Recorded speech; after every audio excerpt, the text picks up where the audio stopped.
Hello guys and welcome back to another rig rundown episode. I know it's been far and few in between. I haven't done a rig rundown for a while. This is actually the first one I've done in Queensland.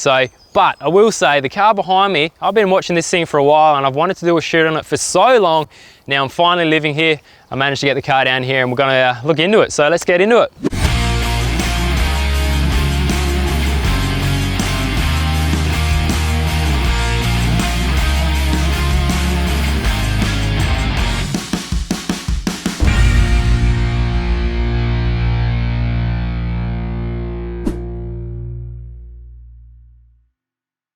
All right guys, that's right. So we've got the Hilux behind me. I've got Dave with me and this is his build. Now tell us, what year is it? How did it start?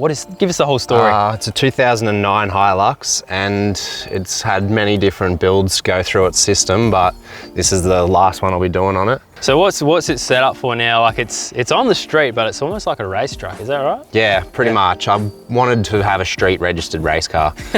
So you've done exactly that. Yeah, I wanted something that no one else had, or no one else could do without being retarded. All right, we'll go for a walk around. We'll start with the outside and work our way down the side, and then we'll get into engine bay, interior, all of that. But so is everything custom tube-wise? Everything done yourself, or? Brent's built the entire vehicle. Yep. He's done everything. I come up with some wacky and wild ideas, and then he makes it happen. Yeah. Tweaks it to make it work with other things that need to work and stuff like that. He's the whole brains behind the operation. So there's a light bar on here, tube bar. The winch, is there a winch in there or? It's not run yet, it's rear mounted, keep the weight so when you jump it, I didn't notice that. Through the air. We'll get to that in a sec, but there is a winch in the rear. It looks like it's facing forward. So is that, it runs through and underneath the car. It's just not run at the moment. And it runs rear as well. There's actually a brace that runs a cradle that runs it out the back as well. So it's dual access. Yeah, cool. There's grill custom made as well. Yeah, grill's all custom made. That's literally the only thing I did myself. So right, there we go, front and center right there. All right, we'll run around the side. What do we got here? Got some more lights. These are the HID retrofits, eh? Just they're Tacoma headlights I bought from the States, and then I had a mate down in South Australia, I think off the top of my head. He custom made them for me, so. Is the flares and that steel, or are these fiberglass? No, they're all fiberglass. Yeah, okay. So what's still steel on here? The car, literally the cab. So like doors and all that? Doors and the cab, and then everything else. Bonnet steel.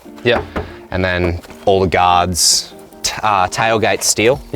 The guards are all fiberglass. So they're all scanned in, so when I bin it, I can just 3D print new ones. Dual snorkels, obviously. Are they stainless? No, just mild steel. Mild steel and coated, and they're both plumbed up? Yeah, both plumbed up. I lose about 20 to 30 horsepower having them plumbed in. Yeah, okay. So still not enough airflow even with the 4-inch snorkels. Yeah, righto. Yeah, they're definitely not for looks. All the bar works continued on, obviously. Yeah, everything from the front to the back of the car all runs as one big united piece. So. All right, we'll get onto this back end here. Looks like a bit's going on. And what I did notice when we were driving is this tailgate, and there's some lights behind here. So you were saying you could take this whole rear clip off. Yeah, so basically you just undo those two and those two. And then there's these two and two at the front. The sides drop off, the rear drops off, and then there's a full tray underneath there. Is that how you'd run it in competition, or? Rock climbing and shit like that, but doing high-speed stuff. Yeah, high-speed shit. You got to keep everything closed in so all the guards stay on. Then you got dual batteries up underneath here. Air compressor and air compressors under the bonnet, tanks in the rear. So it runs everything. You got twin transmission coolers. Coilovers, triple bypass on every corner. So you've got like a strut shock combo, so there's two on every corner. Is the chassis Hilux, is it still? Yeah. And you've just put all the tube bar onto that? Yeah, braced everything. Because there was a petrol fuel tank in there, so I was thinking maybe it's got a bit of a petrol in it, but that just kind of fit.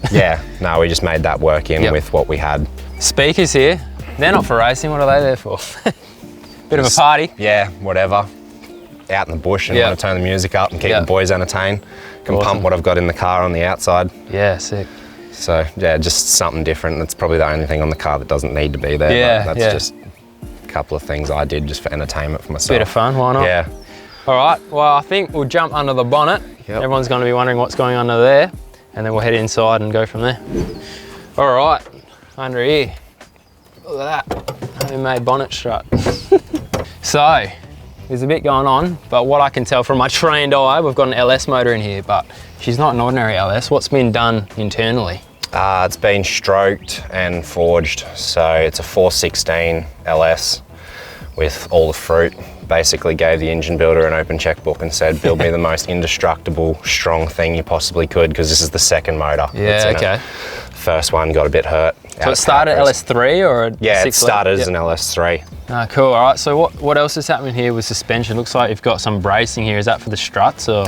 So this one here is the strut tower bracing, but this one here is to, if I front land it too hard, it'll keep the whole front end pretty much where it needs to be, and holds the radiator in place and a few other things. So it's just all, like I said, all the bar work runs through and intertwines throughout the vehicle and holds it all together. Yep. And transmission and diff, what's happening with the rest of the driveline? So the running gear is predominantly GQ, because it was the strongest stuff we could find to put under it. And the gearbox is a fully built turbo 400, 3,500 stall. So manualised though? Manualised, yeah. Yep. Okay. How much power was it? Have you had a dynoed engine or on a roller? I've had it on rollers, and it made 403 or 412, I'm not 100% sure. Yep. But it was slipping real bad, so we're going to put it on a hub dyno and hope for probably a bit more power. Do you know what the torque was? Not off the top of my head, Sure to be a torque monster. Yeah, the torque was pretty high up there. Yep. You just touch on the throttle and it lights the hell out of the tyres, so it's pretty aggressive car to drive.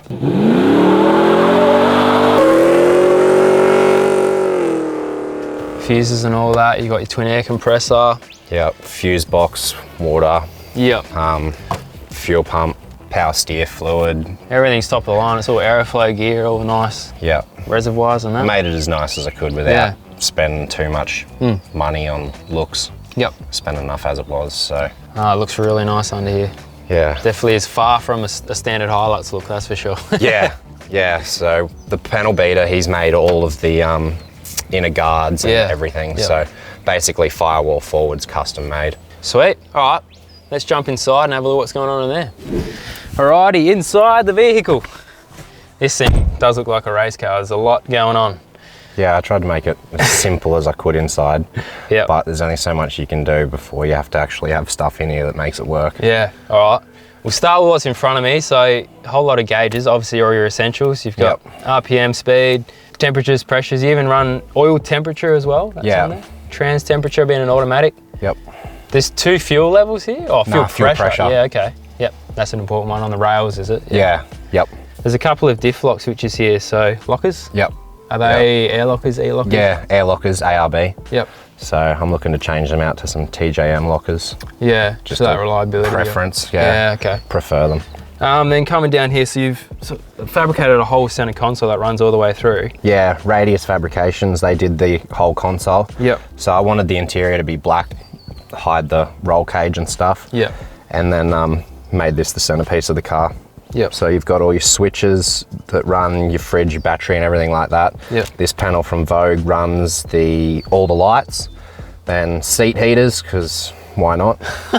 These seats? Yeah, these seats, Yeah, they've got seat heaters in them. There you go. They're high-end European race seats out of Lamborghinis and Ferraris. I'm sure you wouldn't need from the heat in this car though, you'd want air-conditioned seats. Yeah, well I got bad back, fake prosthetic discs, so they come in handy for me. In the winter, yeah. Yeah, but then you got start, volts, shifter, electric handbrake, and then obviously all the switches that control the power to the vehicle.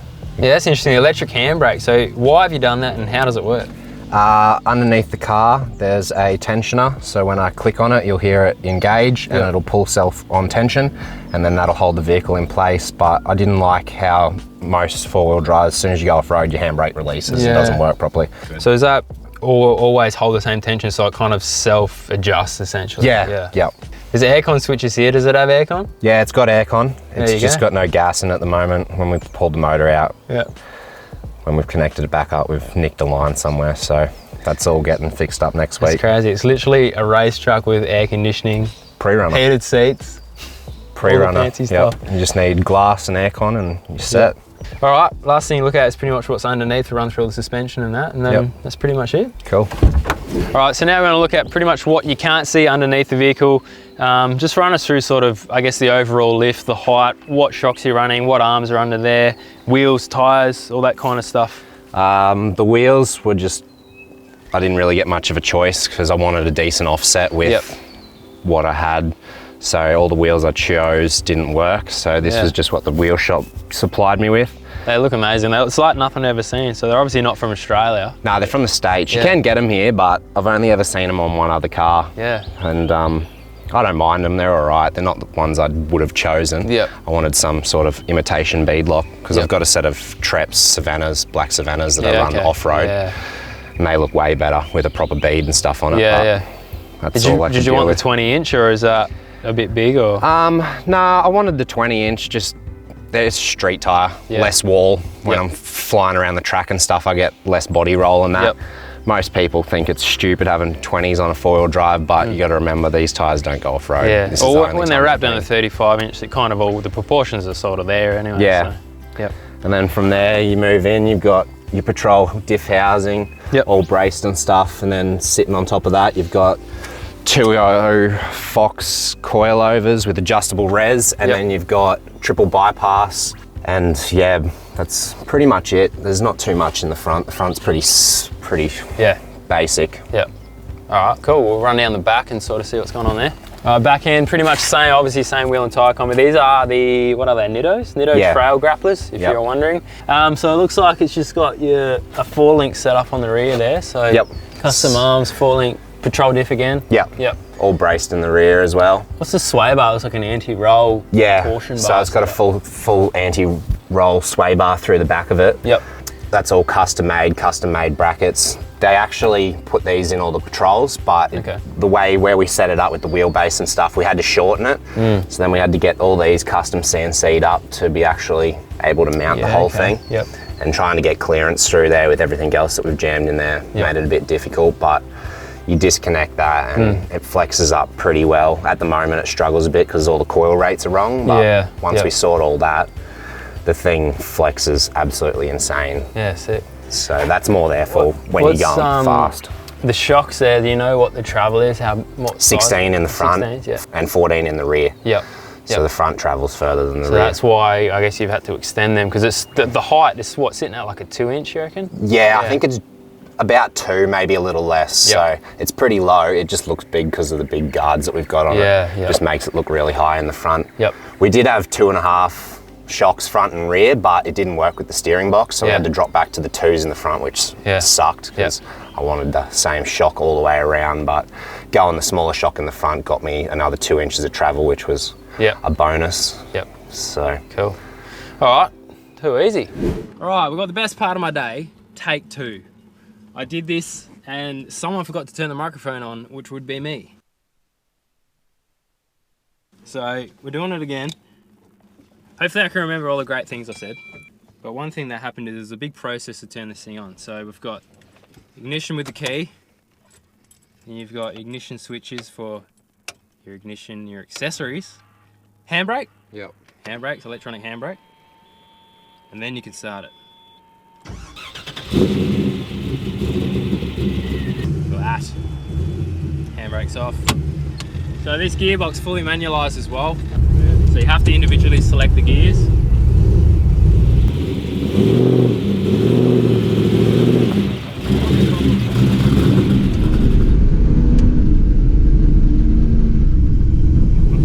This thing feels like a race car. I think it's because it's got a roll cage. It just feels like you're in a race car. I've been driving in this thing all day, and I will say it behaves well on the road. I mean, one interesting thing, it makes a racket. It's a V8, but it's got a Veralex exhaust, so you can actually wind that down. If you're on the phone or going past some cops or a church or whatever, you can actually switch it and put the windows up, and it feels like you're just driving a normal car, which is quite amazing for how capable and how much of a race car this thing is. It's still got power steering, still got air conditioning. I will say it is quite stiff. Dave did say that the suspension in this thing, they were kind of preempting it to be a lot heavier than what it ended up being, so it's quite stiff for now. But he's going to obviously sort that out towards the end of the year. Oh, geez, it sounds amazing.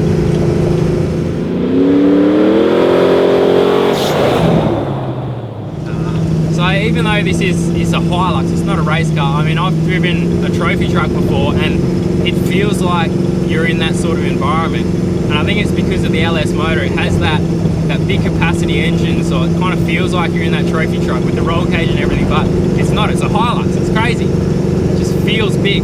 Big bonnet, big flares, and a big noise. And it goes good too. Woo! One thing I noticed, when you give it a squirt, the throttle's quite short, so it goes kind of from, you know, in a normal car you get a good couple of inches of travel, but with this, you hit the floor straight away, so it's pretty much like all or nothing, designed for that race feel, so you don't have a slappy throttle. Can't be in an LS without giving it a little bit of a squirt. Woo!